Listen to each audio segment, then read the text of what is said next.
परमाराध्य सद्गुरु महाराज के प्रवचनों का पाठ महर्षि में सत्संग शिला सागर से प्रवचन संख्या 149। सब सजीवों के परे क्या है।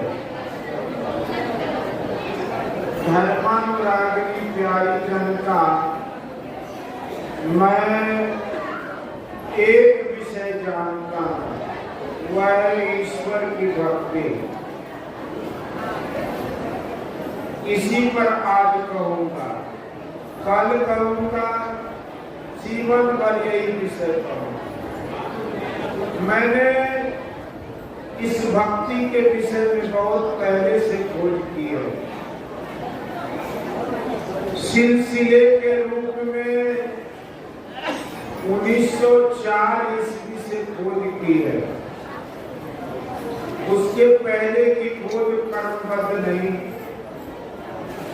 आज तक उस खोज में जो पता लगा है, उस पता पर मैं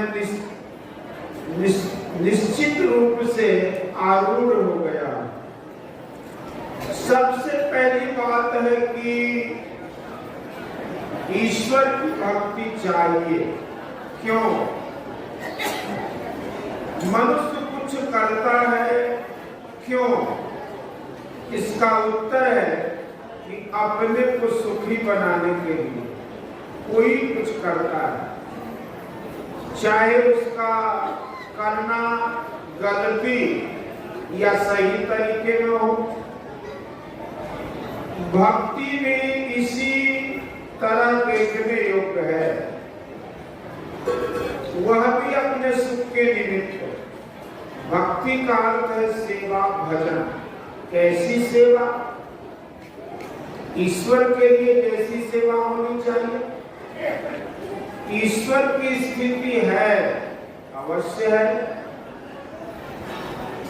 ईश्वर ने ऐसा क्यों किया, वैसा क्यों किया, इसको ढूंढने पर ईश्वर की स्थिति सिद्ध नहीं होती। मैं कहता हूं कि आप इन बातों को छोड़ दें। आप जो कुछ करते हैं उसका कारण आपके अतिरिक्त दूसरे कोई ठीक जानते हैं। दूसरे लोग अंदाज करते हैं कि इसलिए वे ऐसा करते हैं, लेकिन ठीक कारण तो आप ही जानते हैं। ऐसे क्यों का उत्तर ईश्वर से ही पूछो, वह ठीक बतावेगा। कहते हैं कि ईश्वर तो दिखता नहीं, उससे पूछूं कैसे? ईश्वर को तुम क्या जानते हो? सोचो। संसार में इसके दो भाग हो सकते हैं, एक व्यक्त और दूसरा अव्यक्त। व्यक्त में विश्वास होता है, अव्यक्त में नहीं। अव्यक्त में विश्वास होना असाधारण है। सर्वसाधारण व्यक्त अव्यक्त नहीं जानते।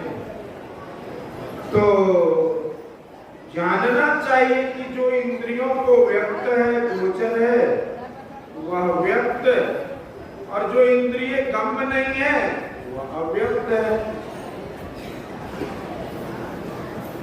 तुम अपने को सोचो कि तुम अव्यक्त हो या व्यक्त। तुम स्वयं अव्यक्त हो।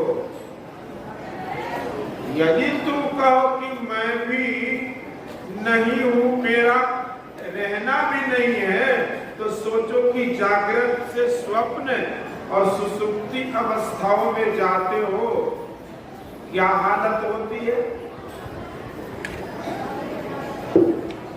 जागृत से स्वप्न में जाने के पहले तंद्रा होती है। किसी को अल्पकालिक, किसी को दीर्घकालिक।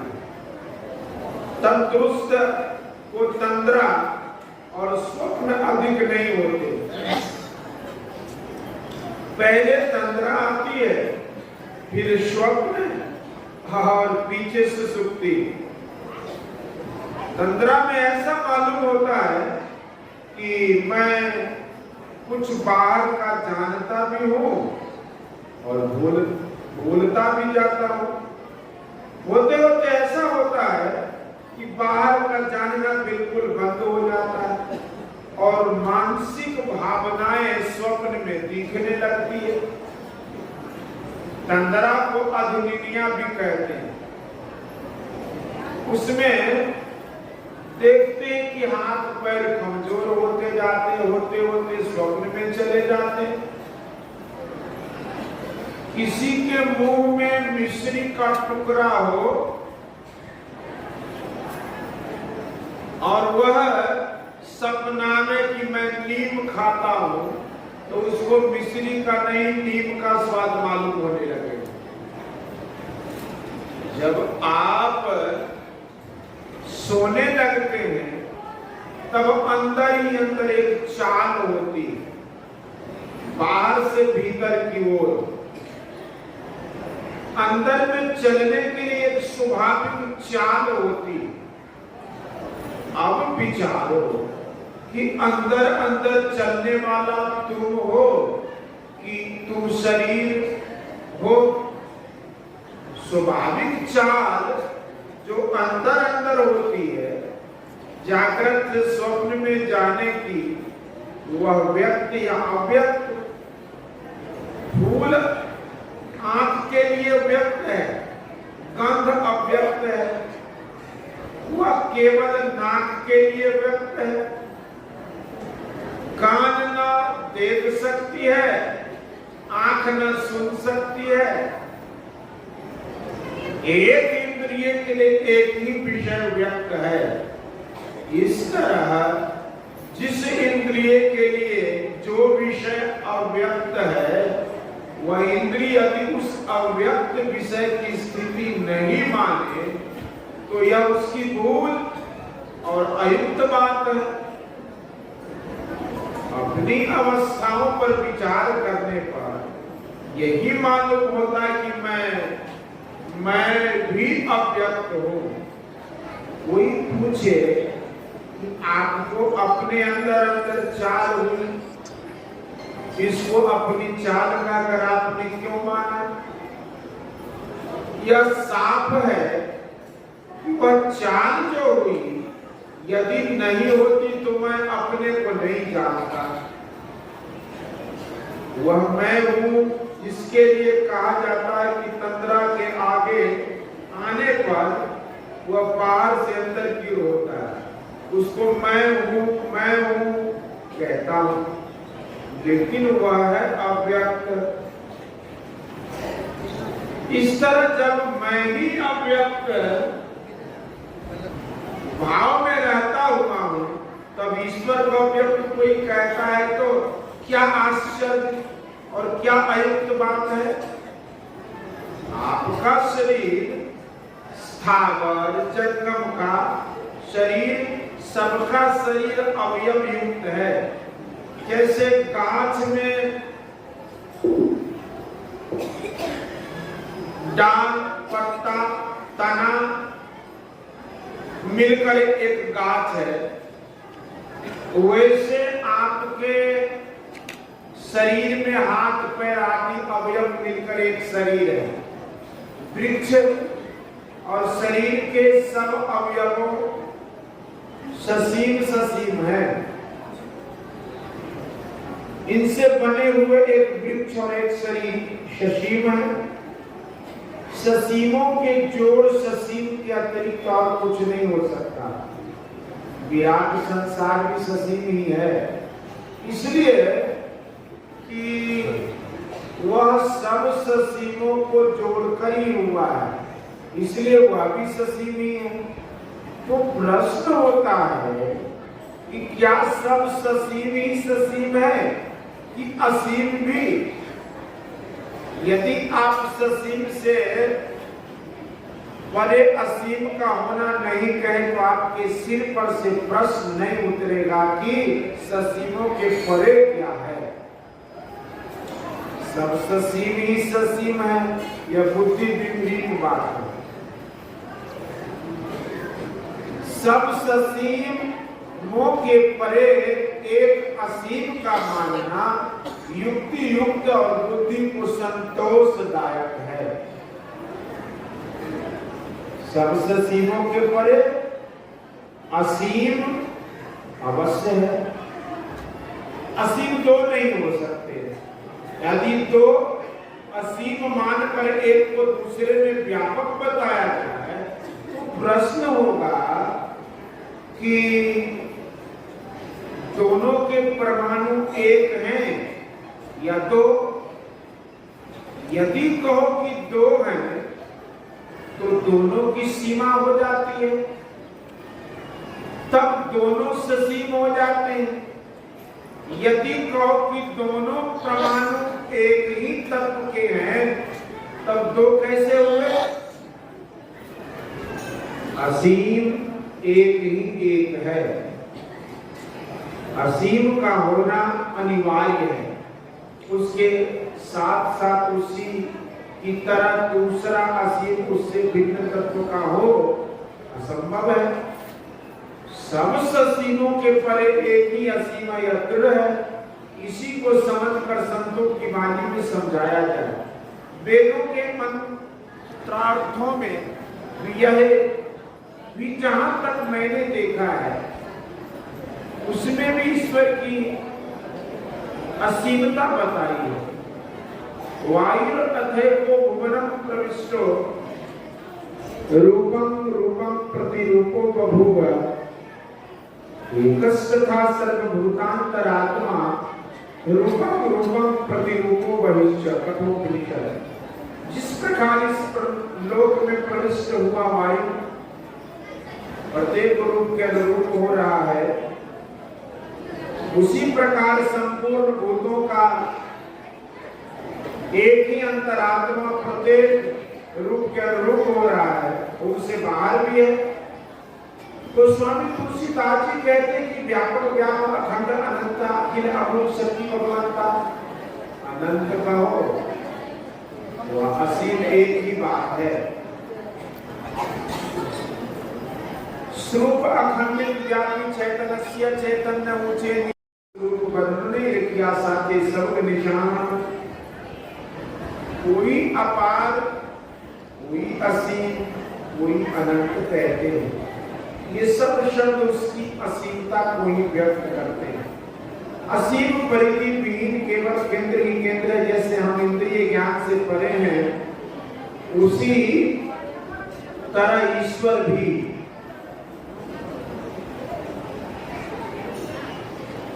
इंद्रिय ज्ञान से ऊपर उठकर निजी ज्ञान से हम अपने आप को पहचान सकते हैं और इसी ज्ञान से परमात्मा को नायमात्मा प्रवचने न लभ्यो न मेधयाना बहुना श्रुतेन यमे वेश विरुद्धे तेन लभ्यस तस्येस आत्मा विवृद्धे तन्नु स्वाम कठोपनिषद। यह आत्मा वेदाध्ययन द्वारा प्राप्त होने योग्य नहीं है और न धारणा शक्ति अथवा अधिक श्रवण से ही प्राप्त हो सकता है। यह साधक जिस आत्मा का वर्णन करता है उस आत्मा से ही यह प्राप्त किया जा सकता है। उसके प्रति यह आत्मा अपने स्वरूप को अभिव्यक्त कर देता है। राम स्वरूप तुम्हारा वचन अगोचर बुद्धिवत अवगत अगत अपार वेद निगम का तू सर्वव्यापी है, सीमा रहित है, वह परतत्व है। परमात्मा शब्द ईश्वर के लिए बहुत उत्तम है। परमात्मा को ईश्वर ज्ञान के सिवाय और किसी ज्ञान में नहीं ले सकते और शब्दों को दूसरे अर्थ में भी ले सकते हैं। लोग सुख पाने के लिए कोशिश करते हैं। ईश्वर की भक्ति से कैसे सुख होगा ऐसा प्रश्न हो तो देखिए हमारा शरीर ससीम, संसार ससीम, इसमें हम वैसा सुख नहीं पाते जैसा सुख हम चाहते हैं। जिस सुख के बाद दुख न हो, जिस सुख में रहकर कभी शांति छूटे नहीं, वैसे सुख की चाहना होती है। यदि किसी को करोड़ों की संपत्ति हो तो भी शांति में सुख नहीं मिल सकता। पहले उसने सोचा था कि संपत्ति होने से सुख होगा, किंतु करोड़ों होने पर भी चाह मिटती नहीं। चाह गई, चिंता मिटी, मनवा बेपरवाह, जागो कछु न चाहिए सोई शाम शाह। संत कबीर साहब, संसार में रहते हुए, ससीम में रहते हुए कभी कोई पूर्ण सुखी नहीं हो सकता। एक पदार्थ जो आपस में जिद्द में हो, दोनों के उल्टे उल्टे गुण होते हैं। ससीम में अशांति है तो उसका उल्टा असीम में शांति होगी। उसको पाने पर हम सब उस सुख को प्राप्त कर सकते हैं, जिसके बाद फिर दुख नहीं। इसलिए ईश्वर की भक्ति, इसलिए संतों ने ईश्वर की भक्ति करने पर बहुत जोर दिया है। अव्यक्त की भक्ति व्यक्त व्यक्ति करे, कैसे संभव है? मैं महाभारत की एक छोटी सी कथा कहता हूं। राजा मरुत ने जो यज्ञ किया था, उसका दिया हुआ काम जो लोग नहीं ले जा सके थे, वो पहाड़ में खड़ा हुआ था। व्यासदेव जी के वाक्य को मानकर युधिष्ठिर वहां गए और खोज कर निकाल लिए और यज्ञ किए। यहाँ श्रद्धा काम कर, जहाँ यहाँ श्रद्धा काम आती है, जिस रास्ते से व्यासदेव जी ने कोशिश करने की कहा, युधिष्ठिर ने कोशिश की, व्यासदेव जी को साथ लिया और धन प्राप्त किया। इसी तरह तुम भी विश्वास करो, वह जो अव्यक्त का पता बतावे उसको मानो, और जो कोशिश बतावे वह कोशिश करो। वह धन युधिष्ठिर के लिए पहले अव्यक्त था, पीछे व्यक्त हुआ। उसी तरह अव्यक्त की भक्ति को जो कठिन मालूम होती है, तो वह भी इंद्रिय ज्ञान से ऊपर उठे हुए को व्यक्त हो जाएगा। आप अव्यक्त हो, अव्यक्त की ओर चलो। जैसे युधिष्ठिर ने अव्यक्त धन निकाल लिया, उसी तरह तुम भी अव्यक्त परमात्मा को प्राप्त करो। हमारे गुरु महाराज कहा करते थे कि ईश्वर ने ऐसा क्यों किया, वैसा क्यों किया। यदि पूछना है तो यह सब ईश्वर से ही पूछो। ईश्वर तक पहुंचने का रास्ता मैं बतला सकता हूँ। तुम अपने अव्यक्त हो, जैसे जन्मांत के शरीर का रूप भी अव्यक्त है, यदि उसको आंख हो जाए वह देखने लगे। उसी तरह आत्म दृष्टि से देखो तो मालूम होगा कि जो पहले अव्यक्त था वह व्यक्त हो गया। आंख यदि आंख को देखना चाहे तो कैसे देखें? आंख से आंख को पहले नहीं देख सकते। साधन लो आईने का, अपना को आंख से देखोगे। उसी तरह साधना की युक्ति लो, साधना करो, तब तुम अपने को अपने से बिना इस आंख से देखोगे। श्रवण बिना तुम सुने नयन रूप निहारे, रसना बिनु चरे प्रशंसा बहु विस्तारे। नृत्य चरण बिनु करे, हस्त बिनु ताल बजावे, अंग बिना मेरी संग बहुत आनंद बढ़ावे। बिनु शीश नवे जहाँ सेवको, सेवक भाव लिए रहे। मेरे परमात्मा सो आत्मा, परा भक्ति सुंदर कहे संत सुंदरदास। जहाँ कहीं रहिए या जहाँ कहीं आप रहते हैं तो जांच कर सकते हैं। युधिष्ठिर को कौशल से कौशल के घर में रखा गया। हाँ, यदि वो उसकी जांच नहीं करते तो वे जल करते। उन्होंने जांचा और वहां से भाग गए।